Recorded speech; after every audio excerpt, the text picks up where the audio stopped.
Boche gold and diamonds. Buy now pay later.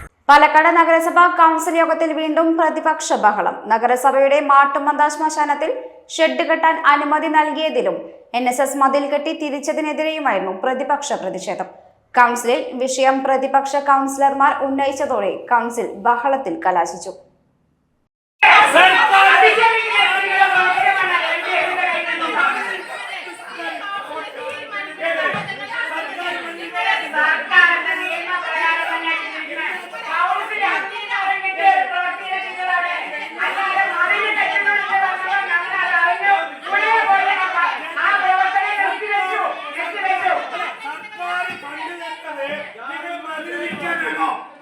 Valiyapadam NSS സെക്രട്ടറിയുടെ അപേക്ഷ പരിഗണിച്ചാണ് ഷെഡ് നിർമ്മിക്കാൻ പാലക്കാട് നഗരസഭ 20 സെന്റ് സ്ഥലം നൽകിയത്.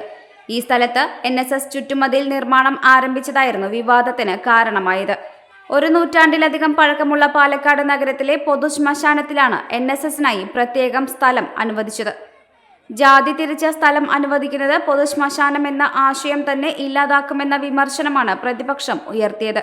അതേപോലെ തന്നെയാണ് ഈ മാട്ടുമന്ത പൊതു ശ്മശാനത്തിൽ ഷെഡ് കെട്ടാൻ ഇവിടുത്തെ കൗൺസിൽ യോഗത്തിൽ അനുമതി കൊടുത്താണ്. പക്ഷെ മതിൽ കെട്ടാനും ജാതി തിരിച്ച് വേർതിരിച്ച് മതിൽ കെട്ടാനും ഒരു അനുമതിയും കൊടുത്തിട്ടില്ല. ഈ ചെയർപേഴ്സൺ തന്നെയാണ് മതിൽ കെട്ടാനുള്ള എല്ലാ ഒത്താശയും അവിടെ ചെയ്തു കൊടുത്തിട്ടുള്ളത്. അപ്പോൾ ഈ കൗൺസിലിനെ തന്നെ വഞ്ചിക്കുകയാണ് ചെയ്തത്. ഈ കൗൺസിൽ തീരുമാനത്തിന് അട്ടിമറിക്കലാണ് ഇവിടെ നടക്കുന്നത്. പ്രവർത്തനങ്ങൾ നിർത്തിവെക്കാൻ നഗരസഭ നിർദ്ദേശം നൽകിയെങ്കിലും കൗൺസിലിൽ UDF കൗൺസിലർ സെയ്ദു മിരാൻ ബാബു ഉൾപ്പെടെയുള്ളവർ വീണ്ടും വിഷയം അവതരിപ്പിച്ചു.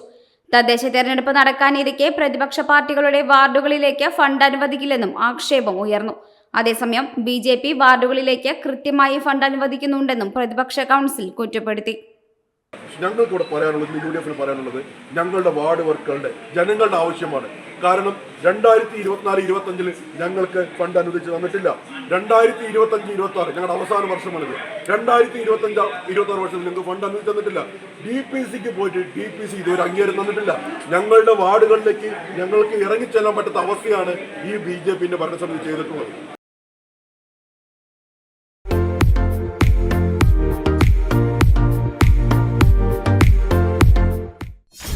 .view ന്യൂസ്, കാഴ്ചകളാണ് ലോകം, കണ്ടു തുടങ്ങുക.